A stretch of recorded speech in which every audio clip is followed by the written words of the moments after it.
भगवान हाथी की भी व्यवस्था करता है, चींटी की भी करता है, तो फिर हम सब जो उनके भक्त हैं, हम लोग क्यों डाउट करते हैं कि भगवान रक्षा करेंगे कि नहीं करेंगे? ये विश्वास रखो, वो देखभाल कर रहे हैं। एक बाप भी तो बच्चे की देखभाल करता है, तो क्या सर्वसमर्थ बाप अपने बच्चे की देखभाल नहीं करेगा?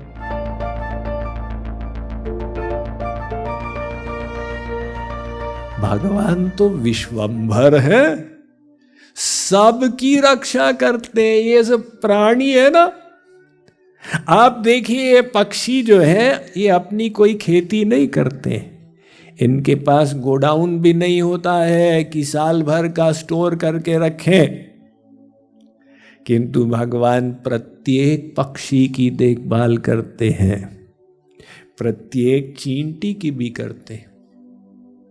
अब आजकल तो वो पेस्ट कंट्रोल बहुत हो गया। हम जब छोटे थे तो घरों में बहुत सारी चींटियां आती रहती थी, तो मैं देखता था जब छोटा था कि काजू रखा टेबल पे और 6 घंटे के बाद चींटियां आके उसको खा रही। तो मैं बड़े लोगों से पूछता था ये चींटी को पता कैसे चला कि यहां पे काजू पड़ा? अब काजू की कोई सुगंधी तो होती नहीं है, ऐसा तो है नहीं कि चींटी इवनिंग वॉक ले रही थी, बाय चांस उसको डिस्कवर हो गया। तो चींटी को कैसे पता चला? तो पूरे स्कूल लाइफ में कोई हमारे प्रश्न का उत्तर दे ही नहीं पाया, चींटी को कैसे पता चला। फिर हमने कहा एक ही आंसर है, भगवान चींटी के अंदर बैठे हुए और वो चींटी को प्रेरित कर रहे हैं, तुमको अपना भोजन वहां से मिलेगा, जाओ जाओ जाओ। ऐसे ही एक बार क्षीर सागर में विष्णु जी अनंत शेष पर लेटे हुए थे और लक्ष्मी जी विष्णु जी के चरण दबा रही थी। तो विष्णु जी ने कहा, अरे लक्ष्मी बहुत काम करना पड़ता है। लक्ष्मी ने कहा, महाराज आप तो लेटे रहते हैं, काम तो मैं करती हूँ, आपके चरण दबाती रहती हूँ, आप कौन सा काम करते? विष्णु ने कहा, भाई सारे संसार का हम भरण पोषण करते, ये इनसाइड हम काम करते हैं, तुमको पता नहीं चलता। लक्ष्मी जी ने सोचा भगवान की शब्द की परीक्षा हो जाए। अगले दिन वे जब अपना श्रृंगार कर रही थी तो एक स्टील की डिब्बी थी, उसमें एक चींटी को बंद करके और सोचे देखते हैं हमारे प्रभु इसका भी भरण पोषण करेंगे क्या। शाम को खोला डिब्बी को तो चींटी का तो वेट गेन हो गया था। अब ध्यान से देखा, उनके सिर पर जो एक चावल का दाना था वो बाई चांस वहां गिर गया था, या भगवान के अरेंजमेंट से चींटी को अपना भोजन मिल गया। तो भगवान एक चींटी की भी व्यवस्था करते हैं और हाथी की भी करते हैं। हाथी कितना खाता है! ये हाथी जो होते हैं इनकी मेमोरी इतनी जबरदस्त है कि 365 दिन ये अलग जगह जाएंगे सब्जी चोरी करने के लिए।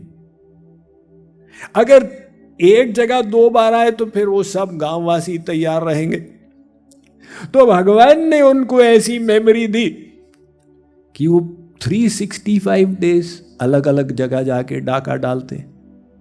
और गांववासियों में भी ये बात प्रसिद्ध है कि भाई हाथी को पत्थर मत मारो, क्योंकि उसकी मेमोरी ऐसी है, वो याद कर लेगा, 20 साल के बाद गांव में आके तुमको मार डालेगा।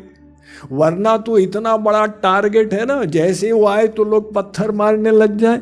हमने कहा देखो भगवान हाथी की भी व्यवस्था करता है, चींटी की भी करता है, तो फिर हम सब जो उनके भक्त हैं, यो सौ विश्वंभरो देवो स भक्तान किमुपेक्षते, हम लोग क्यों डाउट करते हैं कि भगवान रक्षा करेंगे कि नहीं करेंगे। महाभारत में जब भीष्म ने प्रतिज्ञा की कल सूर्यास्त तक मैं पांडवों के सर्वश्रेष्ठ धनुर्धर अर्जुन को मार डालूंगा, अथवा उसकी रक्षा के लिए श्री कृष्ण को अपनी प्रतिज्ञा तोड़नी पड़ेगी। अब ये बात संध्या के बाद पांडवों के शिविर में फैल गई। वो मैसेज तो वायरल चला गया, तो सन्नाटा छा गया। भाई कल क्या होगा, कल क्या होगा। श्री कृष्ण भी चिंतित थे, अब क्या। सोचते सोचते रात के 2 बज गए। श्री कृष्ण को अचानक ख्याल आ गया, जब मैं इतना चिंतित हूं, अर्जुन का स्ट्रेस तो आउट ऑफ कंट्रोल हो गया होगा, उसको तो अब बीपी की गोली चाहिए होगी, मैं जाके उसको थोड़ी सांत्वना दे दूं। श्री कृष्ण अपने तंबू से निकले। अर्जुन जिस तंबू में लेटा था वहां गए तो वहां से तो खर्राटों की आवाज आ रही थी। श्री कृष्ण ने कहा, इतना निश्चिंत, अर्जुन को जगाए। अर्जुन ने कहा, श्याम सुंदर, रात के 2 बजे क्या हो गया? श्री कृष्ण ने कहा, तुमको पता नहीं भीष्म ने क्या प्रतिज्ञा की? अर्जुन ने कहा, महाराज, मेरी रक्षा के लिए आप इतने परेशान हैं कि रात के 2 बजे तक आपको नींद नहीं आ रही, तो मैं अपनी चिंता क्या करूं? व्यास भरोसे कुंवरी के सोवत पांव पसार। ये विश्वास रखो, वो देखभाल कर रहे हैं। इसका मतलब ये नहीं कि हमारी इच्छा को पूरा कर रहे हैं, लेकिन वो हमारी आध्यात्मिक प्रगति की व्यवस्था पूरा किए हुए हैं। Mind management, life transformation, power of thoughts आदि प्रेरणादायक एवं आध्यात्मिक वीडियोस के लिए सब्सक्राइब करें स्वामी मुकुंदानंद हिंदी यूट्यूब चैनल को और बेल आइकन को अवश्य दबाएं ताकि आपको ये वीडियोस मिले सबसे पहले।